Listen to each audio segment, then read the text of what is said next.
most of the people, I know there are a lot of stuff going on here. In United States, everybody is doing astral journeys. It's just hallucination, okay? You lie down and just imagine that you're flying here, flying there, that's not it. See, what is being referred to, unfortunately, everything becomes ridiculous when all kinds of people start handling it. What is being referred to as astral is, there are 5 kinds of bodies: physical body, mental body, energy body, etheric body and bliss body. These are 5 dimensions of the body.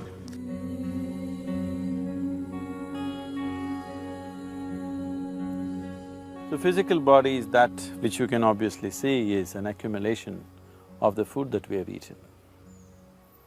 So the type of food that we have definitely has an impact on what type of body you gather. The next one is the mental body. When we say mind, we are not referring to any one particular part. Every cell in the body has its own intelligence. So there is a whole mental body. And these two are like, this is your hardware, that is your software. Your hardware and software are no good unless they're plugged into quality power. So the third layer of the body is the energy body. The first 3, the physical, the mental and the energy body, are physical in nature. They're just getting subtler, but they're still physical in nature. The 5th layer of the body, which is referred to as the bliss body, is totally non-physical. And the 4th, which is known as the etheric body, the nearest word, we call this Vijnanamaya Kosha, the nearest word or the common word that is used is etheric, it doesn't describe that. This means it's a transitory nature, from physical to non-physical.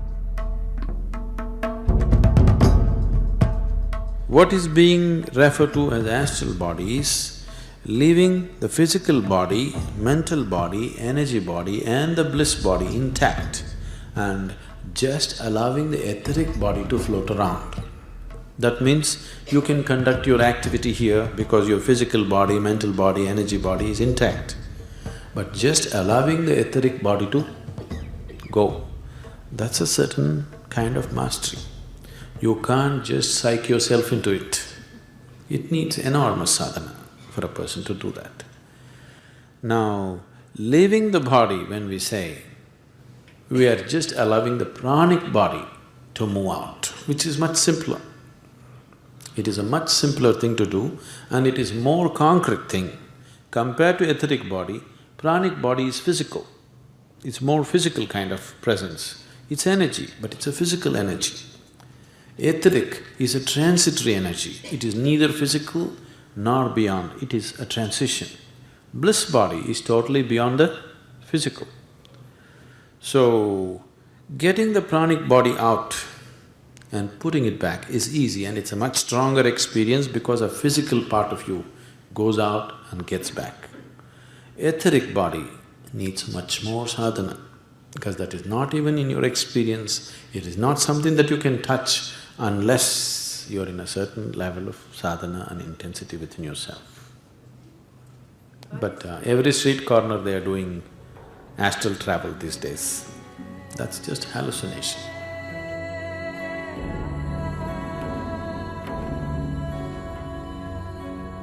See, these things were done for a certain purpose. It's called Parakaya Pravesha.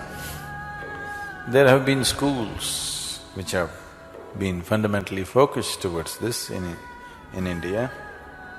Simply for entertainment, it's not worth exploring those things because it takes enormous effort to get mastery over those things. And in the end, what? What do you achieve? It is of no spiritual consequence. If you have to enter a dimension beyond the physical, a perception beyond the 5 senses have to be opened up. These 5 sense organs open up in you. The moment you crawl out of your mother's womb, 5 senses open up because they're needed for survival. If you did not have them, you would not know how to survive. Survival process opens up for you naturally. Suppose as a little infant you were lost in the jungle.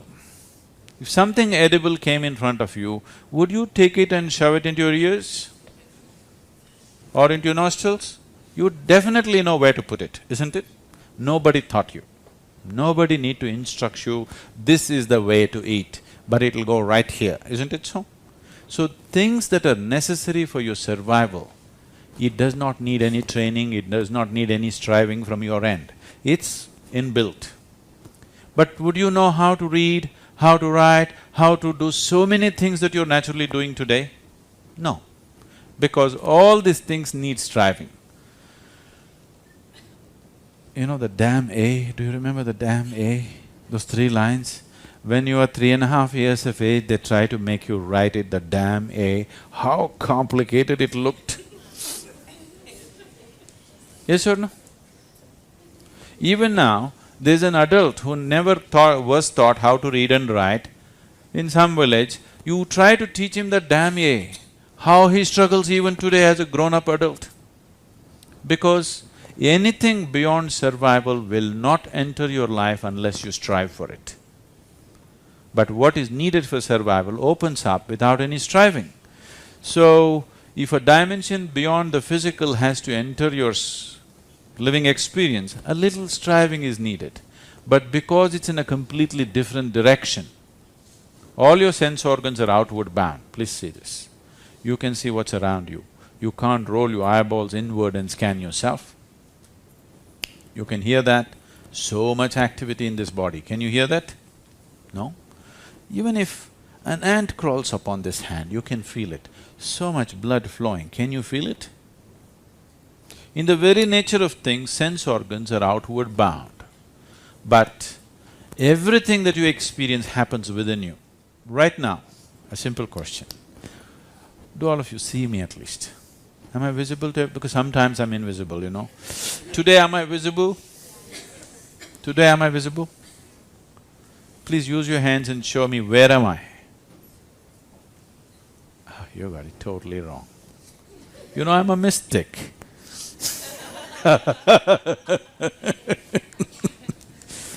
Now, this light is falling upon me, reflecting, going through your lenses, inverted image in the retina. Don't you know the whole story? So where do you see me? Where am I right now? Within you. Where do you hear me? Within you. Where have you seen the whole world? Within you, isn't it? Have you ever experienced anything outside of you? Have you? Have you? Right now, you just touch your friend and see, you don't feel his hand. You will only feel the way your sensations are. You cannot experience his hand, please know this. You can only know the way your sensations are. You have never experienced anything beyond this. Everything that's happened to you, your joy and misery has happened within you, light and darkness has happened within you, just everything happens within you. But do you have a means to look inward? No, right now. So that will not happen unless you strive. It happened one day, someone came looking for Isha Yoga Center in South India, to a nearby village. They came and asked a local boy, how far is the Isha Yoga Center? The boy said, it's 24,996 miles. What, that far? He said, yes, the way you're going. If you turn around, it's 4 miles. So right now, everything that you have is outward bound, but everything that's happening is happening within. So it gives you a completely false perception of what it is. So turning within will take a little bit of striving. If you're willing to give 28 hours of focused time, we can turn you around. Saint Ramalinga propagates the deathless life, Maranamilla Peruvalvu. What does it mean actually? And he disappeared physically. How it is possible? So deathless means what? The death is always of the body, isn't it? If you don't exist here as a physical body, if you know something other than the body, then you are deathless, aren't you? Because that which is not physical cannot die. Only that which is physical is born and that which is physical can die. Physical means it's just that it is something that you gather from this planet. And when you go, you leave it and go. It's as simple as that. This body, you gathered from this planet, every atom of it. When you go, this earth will not allow you to take a single atom from this planet. You got to leave it and go. It is just that Somebody did not leave his body behind, does not mean he took his body and went. It is just that there is another process where you sort of liquidate the body. In the sense, you break it down into an atomic state and leave it. You don't even want it to be burnt or buried or anything. In yoga, there is such a process where people can actually totally disintegrate their body to an atomic state. So his body is not there for you.